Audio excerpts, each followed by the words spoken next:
एक रूढ़िवादी परिवार जहां घर की बहू या पत्नी को पैरों की धूल समझा जाता था और पूजा पाठ, व्रत, उपवास आदि पुराने नियम को ज़्यादा महत्व दिया जाता था। हमेशा घर की पत्नी के हिस्से में डांट फटकार और गाली गलौज के साथ कभी हाथ भी उठा देना, यही सब होता था। यह सब होते देख घर का बेटा तिल मिला कर रह जाता था। इसलिए घर के बिजनेस को छोड़कर उसने बड़े शहर में नौकरी ज्वाइन की और वहीं शादी भी कर ली। जब कभी घर आया करता, लेकिन अपनी शादी के बारे में कभी नहीं बताता।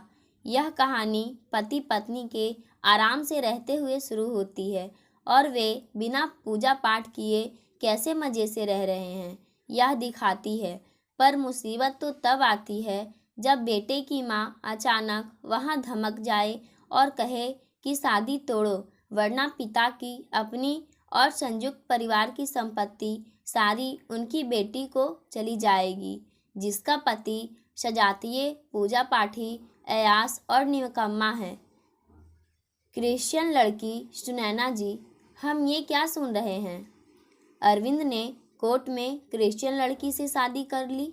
पंडित विश्वनाथ क्रोधित स्वर में बोले, ये क्या कह रहे हैं आप? अरविंद ऐसा नहीं कर सकता। ये लो, देखकर अपना कलेजा ठंडा कर लो। उन्होंने अपने फ़ोन पर फोटो खोलकर दिखाई। बहू तो सुंदर दिखाई पड़ रही है। सुंदरता लेकर चाटोगी? ना दान ना दहेज। तुम्हारा बेटा तो पैदाइशी बेवकूफ़ है। पढ़ाई लिखाई ने और भी दिमाग खराब कर दिया है। पंडित जी बोल पड़े, किसने बताया तुम्हें कि बेटे ने शादी कर ली है? आम खाने से मतलब है कि गुठली गिनने से? वह गुस्से से थर-थर काँप रहे थे। आज से अरविंद से मेरे सारे नाते रिश्ते खत्म, कहकर वह भर-भरा कर जमीन पर गिर पड़े। सुनैना जी पति की हालत देखकर घबरा उठी। उन्होंने पति के सिर को अपने पैरों पर रख उन्हें सांत्वना देने लगी। पंडित जी नशे में धुत थे। वह अक्सर ऐसे बेहोश हो जाया करते थे, परंतु सुनैना जी के लिए अरविंद का शादी कर लेना बहुत बड़ा झटका था।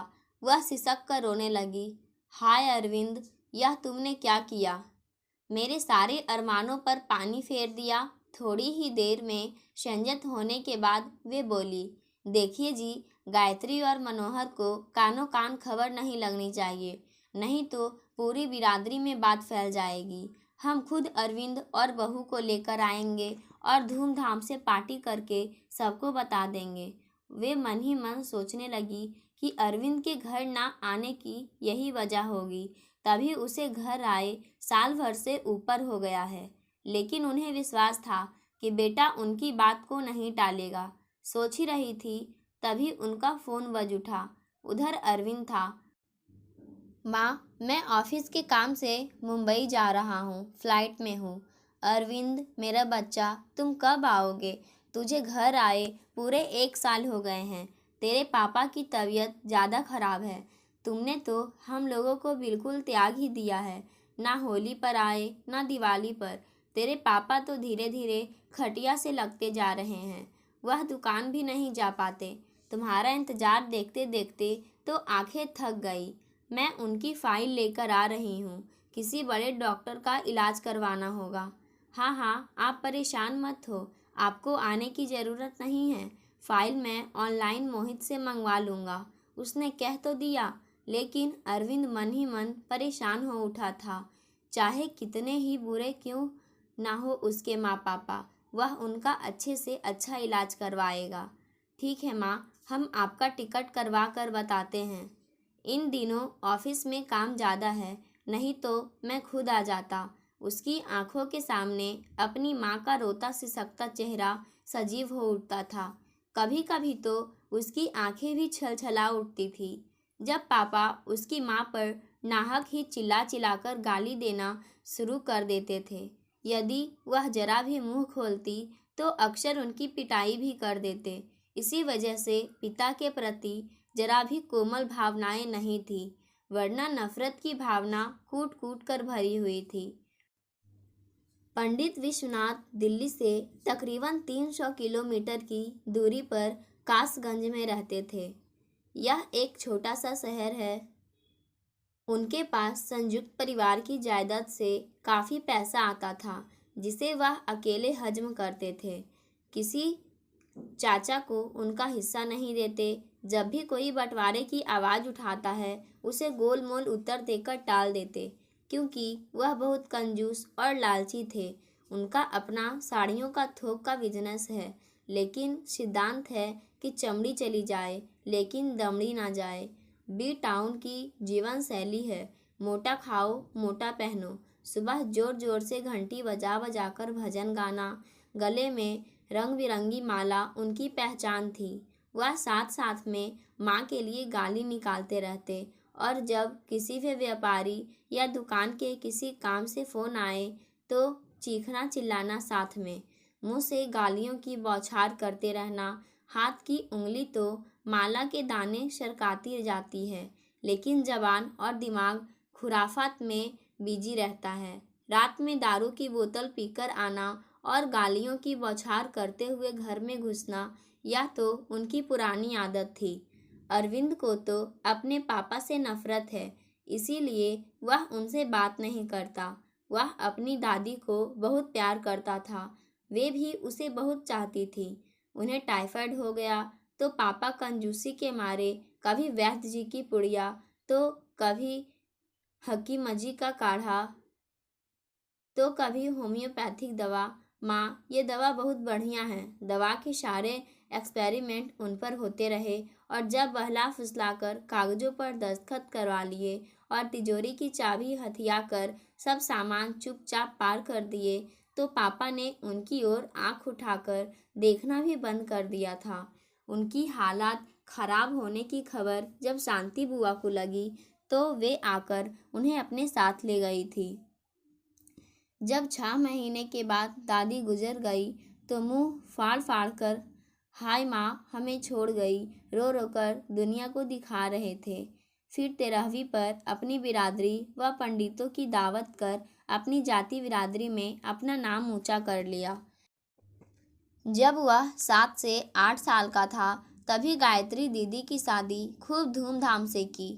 मुँह मांगी रकम भी शादी में दी और साथ में दिल खोल कर खर्च भी किया था। लेकिन फिर तो घर में एक एक पैसे के लिए दिन भर वह माँ पर चिल्लाया करते।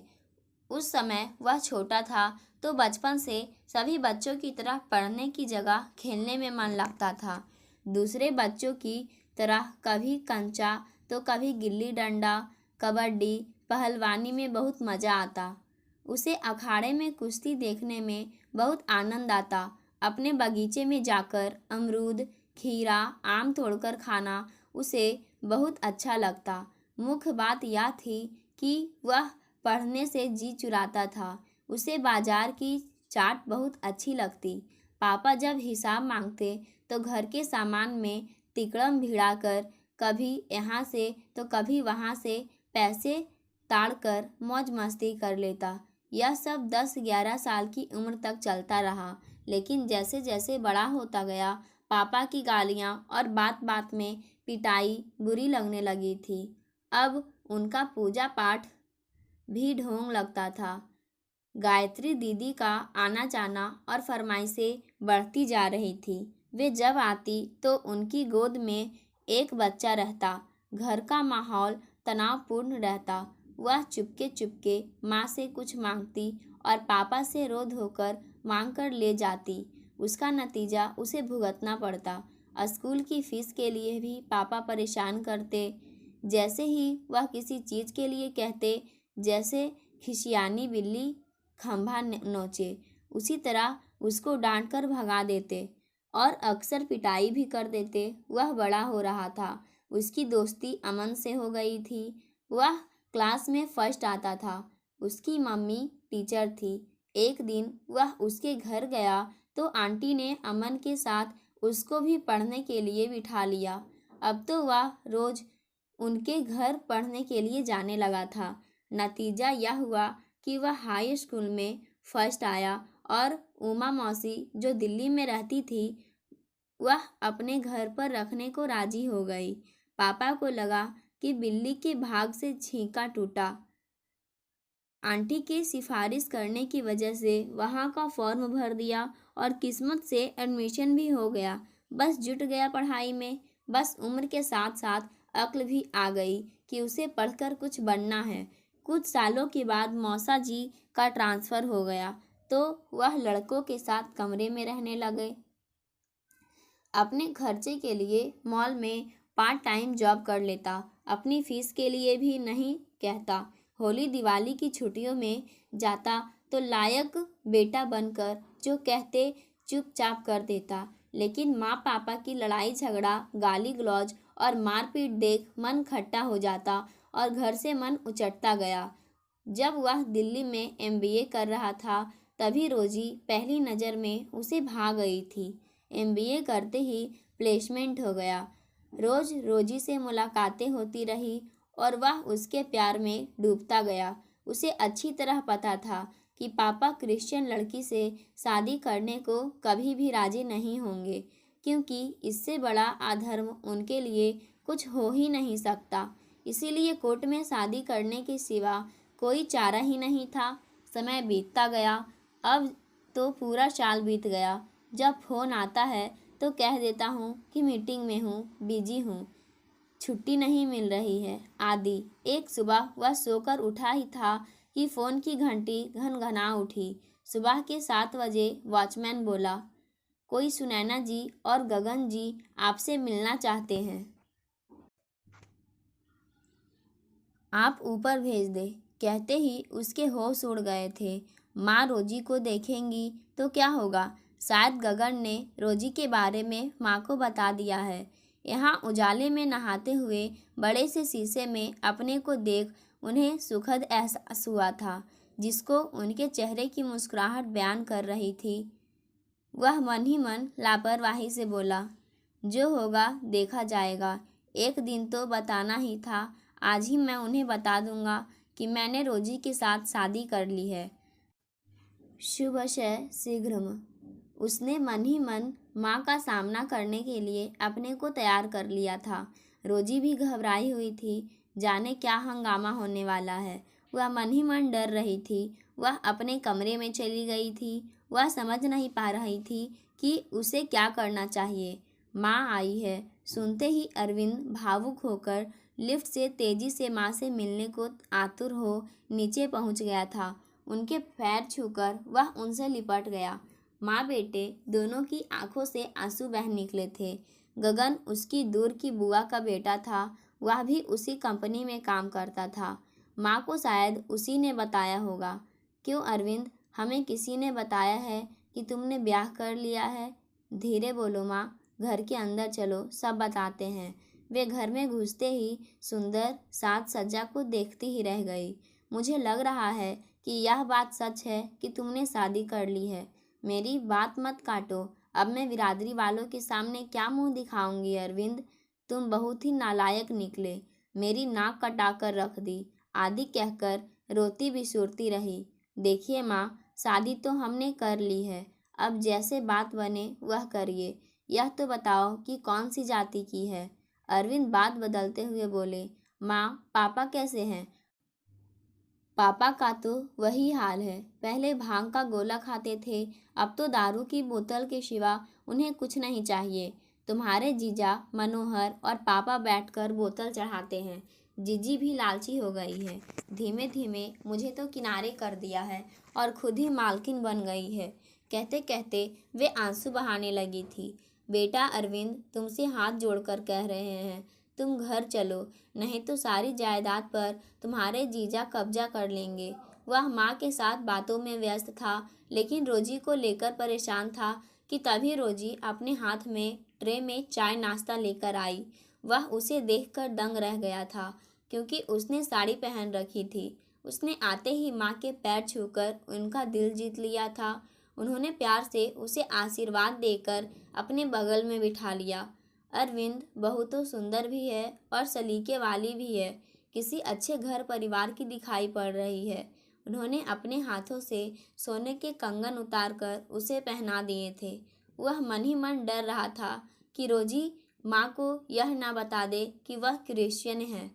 उसने रोजी को इशारा करके वहाँ से अंदर जाने को बोल दिया और बोला, माँ तुम नहा धोकर तैयार हो जाओ और फिर हम लोग नाश्ता करेंगे।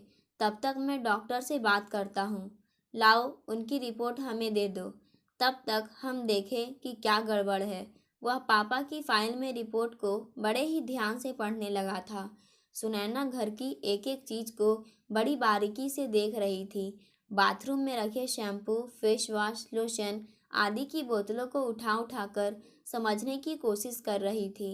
उन्हें अपने घर का सीढ़ियों के नीचे बना हुआ 2.5 फुट का अंधेरा सा गुसल खाना, जिसमें जीरो पावर का टिमटिमाता बल्ब, जिसमें बिजली के गुल होते ही घना अंधेरा छा जाता था, साथ ही शिलन की अजीब सी बदबू से वहां भरी रहती थी। जहां उजाले में नहाते हुए बड़े से शीशे में अपने को देखकर उन्हें सुखद एहसास हुआ था, जिसको उनके चेहरे की मुस्कुराहट बयान कर रही थी।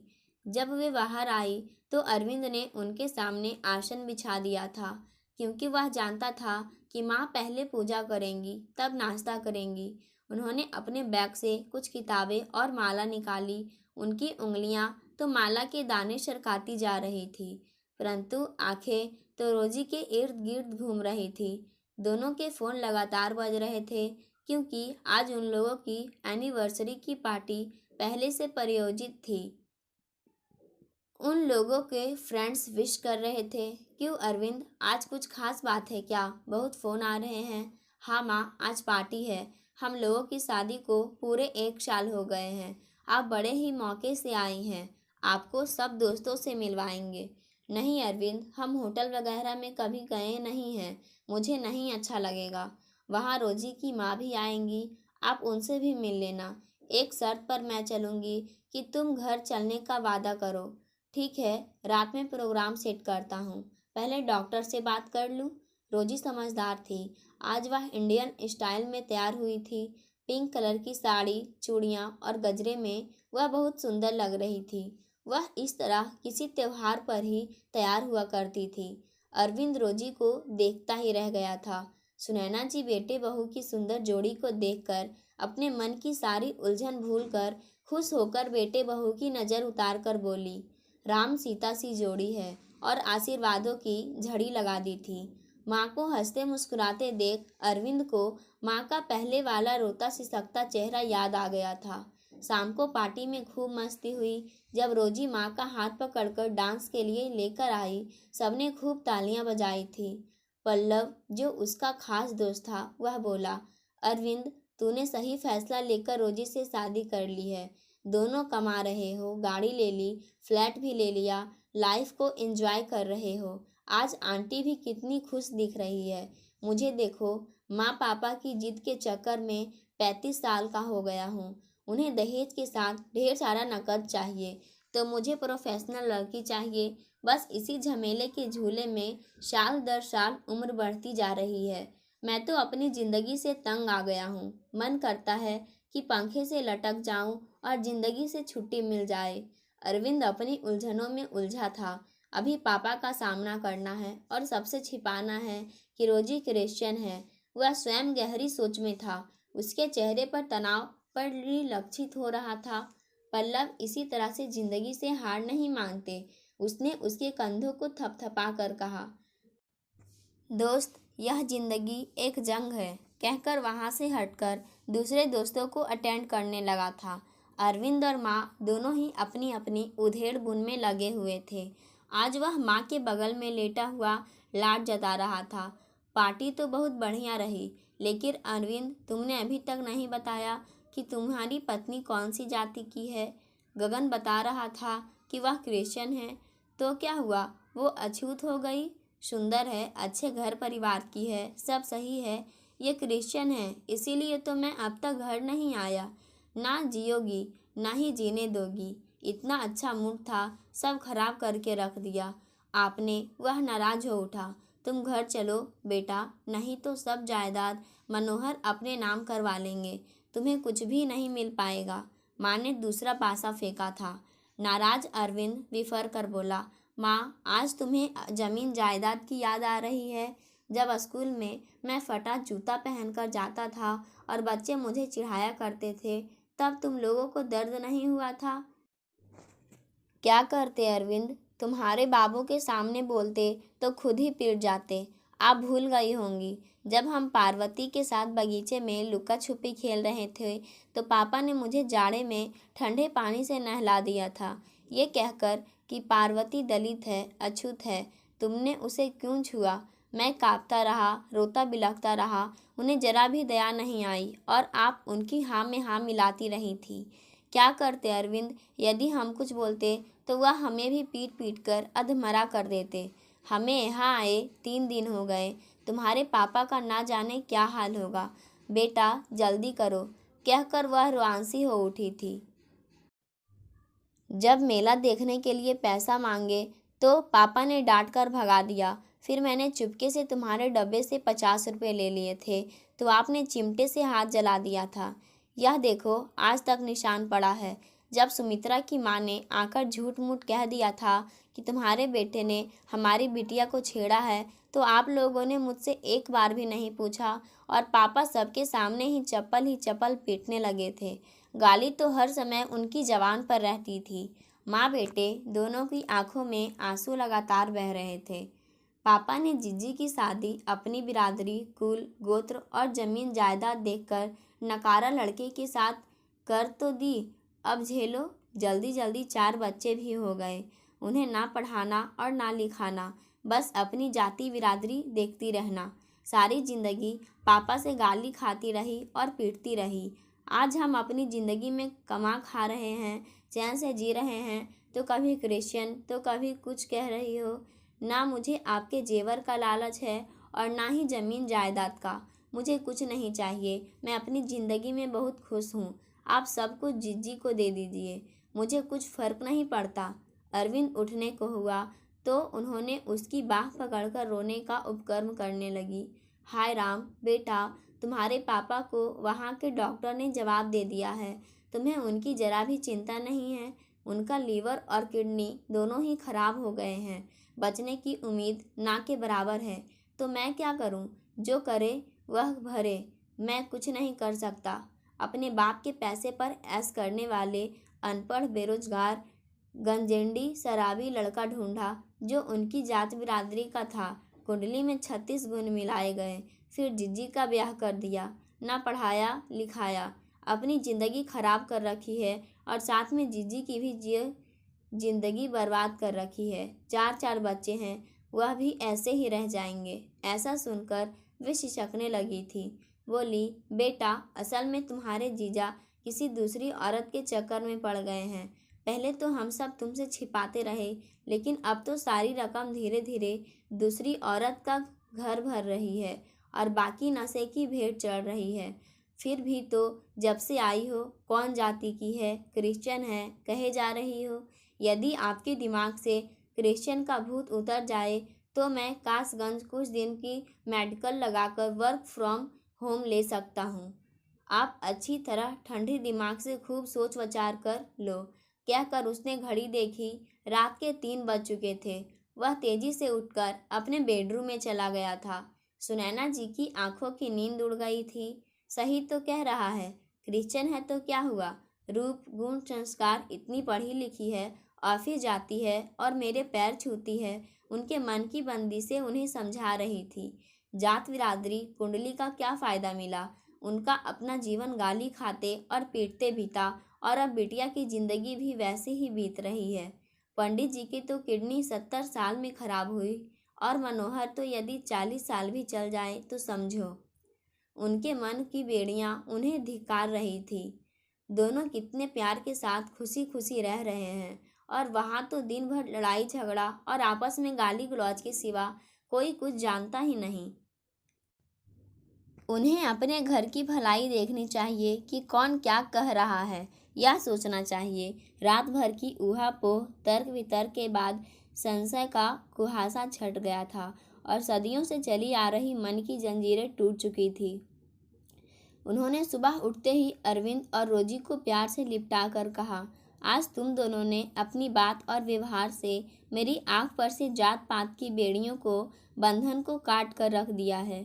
काश मुझे पहले किसी ने इस तरह समझाया होता तो घर की बर्बादी ना होती। कोई बात नहीं, देर आयाद दुरुस्त आयाद। तुम लोगों को मेरे साथ काशगंज चलना है। अपने ऑफिस से चाहे छुट्टी ले लो, चाहे घर से काम करो।